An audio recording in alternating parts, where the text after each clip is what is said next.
The two big figures at the core of our program are, on the one hand in France, Jean-Baptiste Mealy, who ironically was an Italian, a working class kid, son of a miller, who makes his way to the French court and blows everyone away, takes the world by storm, and writes these wonderful entertainments for the king, and will be playing a suite from one of his operas, Thésée.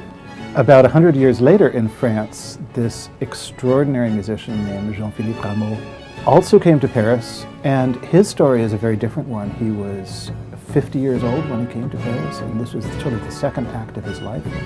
He wrote his first opera at the age of 51, and again it was something that just exploded on the world, partially because his harmonies were so extraordinary, his rhythms were so amazing, and there was a huge competition between those people who loved Mealy because he was the old guard, you always sang along with his operas, and those people who thought that Rameau was the new way, the revolutionary. So we're exploring a bit of that in our program. On the Italian side, we have this amazing figure, Arcangelo Corelli, who kind of invents the violin as an art instrument.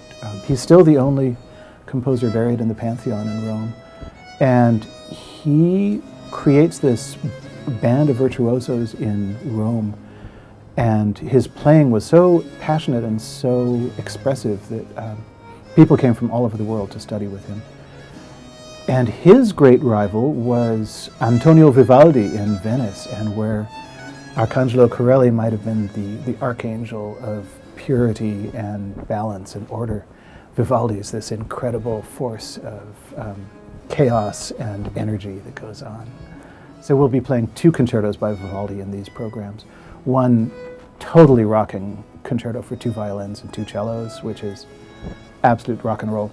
And then one amazing one for solo flute that's called La Notte, and it's a kind of portrait of things that go bump in the night, mysteries and nightmares at night.